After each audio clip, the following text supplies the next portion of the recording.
Hi hello ನಮಸ್ತೆ. ನಾನು ನಿಮ್ಮ Chaitra Pratap. Welcome back to my YouTube channel. ಎಲ್ಲ ಚೆನ್ನಾಗಿದ್ದೀರಾ ಅಂತ ಭಾವಿಸ್ತಾ ಈ ಒಂದು ವ್ಲಾಗ್ನ ಶುರು ಮಾಡ್ತಾ ಇದ್ದೀನಿ. ಈ ವ್ಲಾಗ್ ಬಂದು ಲಾಸ್ಟ್ ಸಂಡೇ ನನ್ನ ಒಂದು ಕಂಪ್ಲೀಟ್ ರೊಟೀನ್ ಹೇಗಿತ್ತು ಅನ್ನೋದನ್ನು ಈ ಒಂದು ವ್ಲಾಗಲ್ಲಿ ಶೇರ್ ಮಾಡಿದ್ದೀನಿ.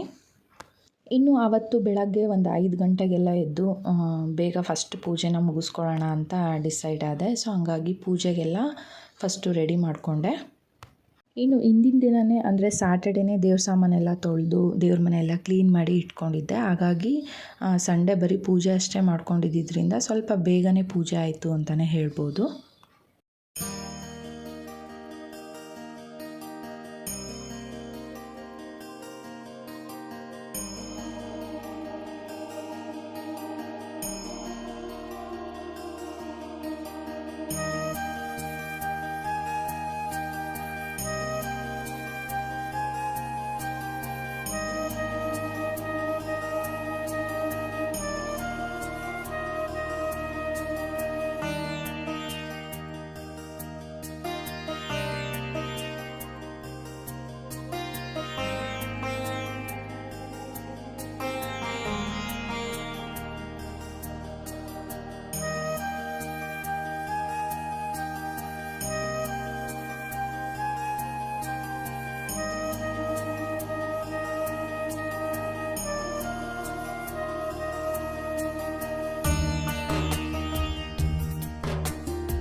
ಸೊ ಒಂದು 7:30ಗೆಲ್ಲ ಪೂಜೆ ಆಯಿತು ಅಂತಲೇ ಹೇಳ್ಬೋದು. ಬೆಳಗ್ಗೆನೇ ಪೂಜೆ ಮಾಡಿದ್ರೆ ಒಂಥರ ಮನ್ಸಿಗೆ ಸಮಾಧಾನ ಅನಿಸುತ್ತೆ. ಪೂಜೆ ಆದಮೇಲೆ ನಾನು ಒಂದು ಸ್ವಲ್ಪ ಹೊತ್ತು ಕೂತಿದ್ದೆ. ಅಷ್ಟರಲ್ಲಿ ಹಾಲು ಬಂತು. ಸರಿ ಅಂದ್ಬಿಟ್ಟು ಕಾಫಿಗೆ ಇಡೋಣ ಅಂದ್ಬಿಟ್ಟು ಹಾಲು ಕಾಯೋದಕ್ಕಿಟ್ಟೆ. ಮಕ್ಳು ಇನ್ನೂ ಮಲಗಿದ್ರು. ಸೊ ಇವತ್ತು ಒಂದು ಫಂಕ್ಷನ್ಗೆ ಬೇರೆ ಹೋಗೋದಿತ್ತು. ಅದಕ್ಕೇನೆ ಅವರು ಎದ್ದ ಮೇಲೆ ಸ್ನಾನ ಮಾಡಿಸೋಣ ಅಂತ ಸುಮ್ಮನೆ ಆದೆ.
ಇನ್ನು ಆವತ್ತಿನ ದಿನ ಟಿಫನ್ಗೆ ಅಂತ ಹೇಳ್ಬಿಟ್ಟು ದೋಸೆನ ಮಾಡ್ಕೊಂಡಿದ್ದೆ. ಅದಕ್ಕೆ ಸೈಡ್ಸಾಗಿ ಚಟ್ನಿ ಮತ್ತು ಆಲೂಗೆಡ್ಡೆ ಪಲ್ಯನ ಮಾಡಿಕೊಂಡೆ.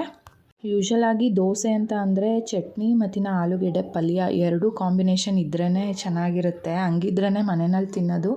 ಒಂದೇ ಮಾಡಿದ್ರಂತೂ ತಿನ್ನೋದಕ್ಕೆ ಹೋಗಲ್ಲ. ಹಾಗಾಗಿ ಆಲೂಗೆಡ್ಡೆ ಪಲ್ಯ ಚಟ್ನಿ ಎರಡೂ ಸಹ ಮಾಡಿದ್ದೆ.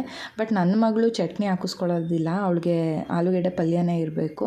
ಬಟ್ ನಮ್ಮನೆಯವ್ರಿಗೆ ಚಟ್ನಿ ಆಲೂಗೆಡ್ಡೆ ಪಲ್ಯ ಎರಡೂ ಇರಬೇಕು. ಸೊ ಹಂಗಾಗಿ ಒಬ್ಬೊಬ್ರದ್ದು ಒಂದೊಂದು ಥರ ಟೇಸ್ಟ್ ಇರುತ್ತೆ. ಹಂಗಾಗಿ ಎರಡೂ ಮಾಡಿದೆ. ಅಷ್ಟರಲ್ಲಿ ನಮ್ಮ ಖುಷಿನೂ ಸಹ ಎದ್ದು ಬಂದಳು. ಪಾಪು ಮಾತ್ರ ಇನ್ನೂ ಮಲಗೇ ಇದ್ದ.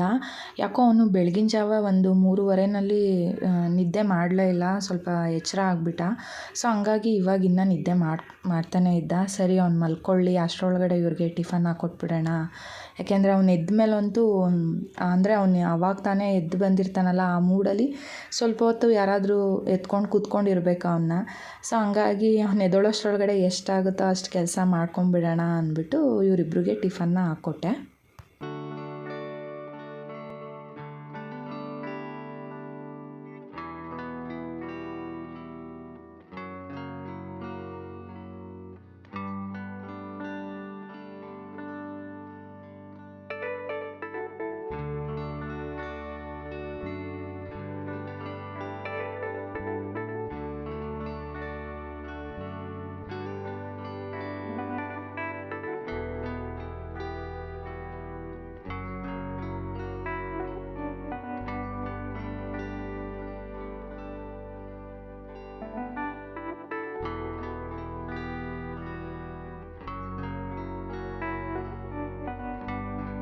ಯೂಶ್ವಲಾಗಿ ಮೊಸರು ನಾನು ಅಂಗಡಿನಲ್ಲೇನು ತೊಗೊಳೋದಕ್ಕೆ ಹೋಗೋದಿಲ್ಲ.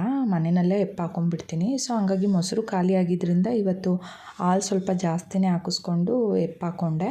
ಅಷ್ಟರಲ್ಲಿ ಪಾಪುನೂ ಸಹ ಎದ್ದು ಬಂದ. ಸರಿ ಅಂದ್ಬಿಟ್ಟು ಅವನಿಗೂ ಟಿಫನ್ ಎಲ್ಲ ಮಾಡಿಸಿ, ಅವನಿಗೂ ಸ್ನಾನ ಎಲ್ಲ ಮಾಡಿಸಿ ಅವನು ರೆಡಿ ಮಾಡಿದೆ. ಯಾಕೆಂದರೆ ಮಧ್ಯಾಹ್ನ ಫಂಕ್ಷನ್ಗೆ ಹೋಗ್ಬೇಕಿತ್ತಲ್ವ, ಹಾಗಾಗಿ. ಬಟ್ ಅವನ್ನೇನು ಫಂಕ್ಷನ್ಗೆ ಕರ್ಕೊಂಡೋಗೋ ಐಡಿಯಾ ಇರಲಿಲ್ಲ. ಸೊ ಹಂಗಾಗಿ ಬಟ್ ಬೇಡ, ಬಿಸಿಲಿದೆಯಲ್ವಾ ಅಂದ್ಬಿಟ್ಟು ನಾವು 2 ವೀಲರಲ್ಲಿ ಹೋಗಬೇಕಿತ್ತು. ಇನ್ನು ಹೆವಿ ಬಿಸಿಲಿತ್ತು. ಸೊ ಹಂಗಾಗಿ ಬಿಸಿಲಲ್ಲೆಲ್ಲ ಬೇಡ ಅಂದ್ಬಿಟ್ಟು ಅವನೇನು ಕರ್ಕೊಂಡು ಹೋಗಲಿಲ್ಲ. ಅವನ್ನ ಫ್ರೆಂಡ್ ಹತ್ರನೇ ಬಿಟ್ಟು ಹೋಗಿದ್ದಾಯಿತು. ಫ್ರೆಂಡ್ ಅಂದರೆ ಪಕ್ಕದ ಮನೆಯಲ್ಲಿ ಒಬ್ಬರು ಅಂಕಲ್ ಇದ್ದಾರೆ. ಅವರು ಮತ್ತು ಇವನು ತುಂಬ ಕ್ಲೋಸು. ಸೊ ಸಂಡೇ ಬಂದರೆ ಬೆಳಗ್ಗಿನ ಸಂಜೆವರೆಗೂ ಅವನು ಅವ್ರ ಮನೆಯಲ್ಲೇ ಇರ್ತಾನೆ. ಸೊ ಹಂಗಾಗಿ ಅಲ್ಲಿ ಬಿಟ್ಟು ಹೋಗೋಣ ಅಂದ್ಬಿಟ್ಟು, ಈಗ ಏನಿದ್ರು ಅವ್ನಿಗೆ ಸ್ನಾನ ಮಾಡಿಸಿದ್ರೆ ಮಲ್ಕೊಂಬಿಡ್ತಾನೆ ಅವನು. ಸೊ ಅವ್ನು ಮಲಗೋ ಟೈಮಲ್ಲೇ ನಾವು ಹೊರಟಿದ್ದಾಯಿತು. ನಾವು ಬರೋಷ್ಟರೊಳಗಡೆ ಅವ್ನು ಎದ್ದಿರ್ತಾನೆ ಅಂದ್ಬಿಟ್ಟು ಸರಿ ಅಂದ್ಬಿಟ್ಟು ಅವನ್ನ ಅಲ್ಲೇ ಬಿಟ್ಟು ಹೋದ್ವಿ ನಾವು.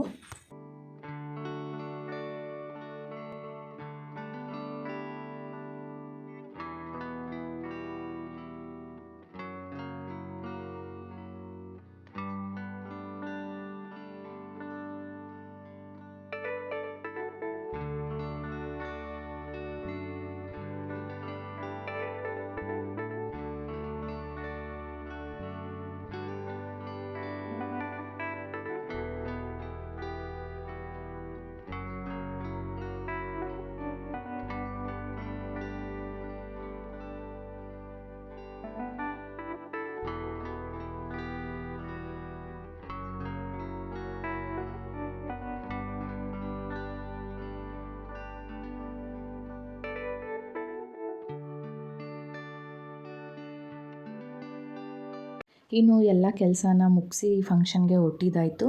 ಫಂಕ್ಷನ್ ಬಂದು ನಮ್ಮನೆಯವರ ಫ್ರೆಂಡ್ ಮಗುದು ತೊಟ್ಲು ಶಾಸ್ತ್ರ ಫಂಕ್ಷನ್ ಇದ್ದಿದ್ದು. ಸೊ ಹೆಣ್ಮಗು, ಹಾಗಾಗಿ ಮಗುಗೂ ಒಂದು ಜೊತೆ ಬಟ್ಟೆ ತೊಗೊಂಡು ಫಂಕ್ಷನ್ಗೆ ಹೊರಟ್ವಿ.